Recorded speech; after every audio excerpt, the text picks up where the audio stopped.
another instalment of Funny Stuff Weekly. Yeah, that's what it stands for. All these questions, that's all it is. The pop star that everyone has money on to be the next one to self-implode or check into rehab, Rihanna, has got herself into a little bit of trouble this week as she didn't understand the rules of a strip club. Right? She and her hanger-oners, or I think the technical term is entourage. Yeah, I'd like to see how many people want to hang around with her when your body's found in an apartment, so we say pulse intolerant. See how many people hang around then. Rihanna and her gang went to London's Stringfellows for some lap dancing. However, she got into trouble when she repeatedly was touching the girls, right? Yeah. When did they go to this club? 1983. But that's the actual picture the Sun used. I haven't made it up, I promise you. But it was pretty stated. She didn't actually know the strict rule that you're not allowed to touch, and if you do, it has severe consequences. Ask this guy. Yeah. At one point, Rihanna thrusted her head between the legs of one of the dancers. She got in trouble for it, but there was a simple explanation for it. Rihanna was just trying to cover up for the fact that she had an erection. The bouncers came over to warn her and said that if she continued to behave that way, they had no other option but to call in Chris Brown. Yeah, I know. I know it's harsh.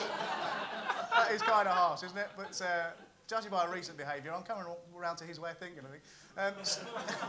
Listen, Steps are back. Yay! Yeah, Steps are reformed, and look how happy they are about that. So they're back, hey? What a tragedy. I couldn't help that one. The thing is, it's not like anyone missed them, is it? To be honest, I actually thought that the other members of the band had just been eaten by Claire.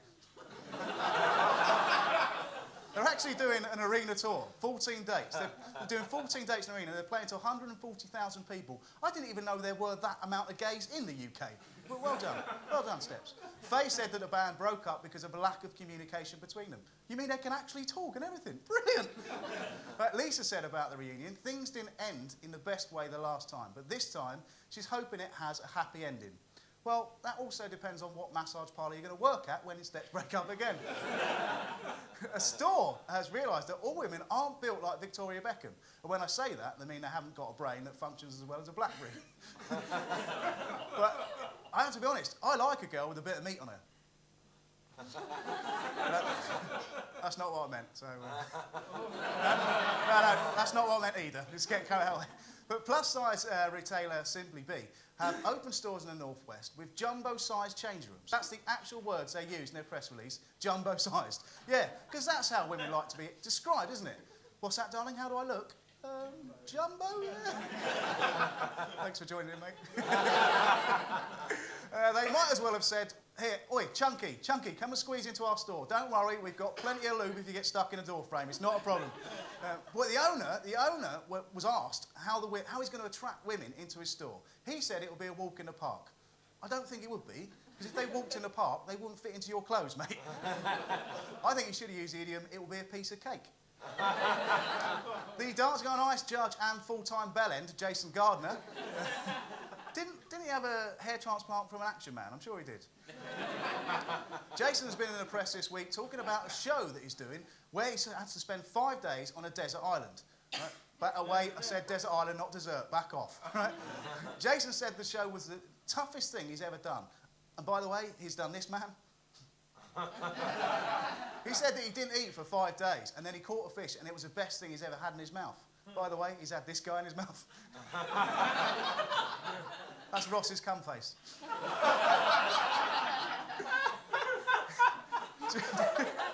Jason is a self-confessed OCD sufferer, and if you're watching this, Jason, I think you might have left the oven on.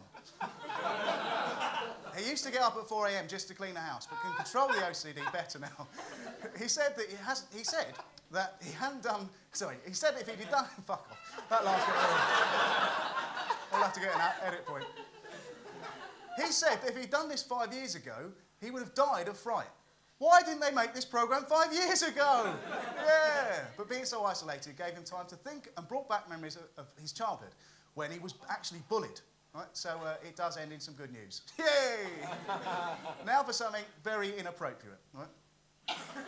It's not that. It's more inappropriate than that. In fact, it couldn't be any more inappropriate since Diana said, can you just speed up a bit?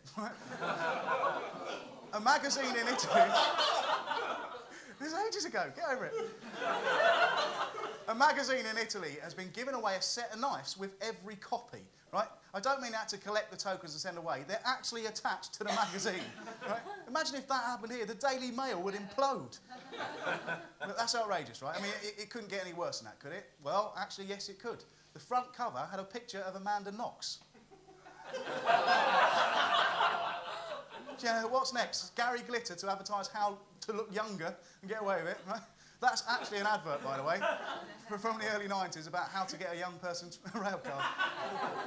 You like to think that even when that was offered to him, even his moral compass would have gone, perhaps I shouldn't do this. That's all from me this week. See you next week for some more FSW. Good night.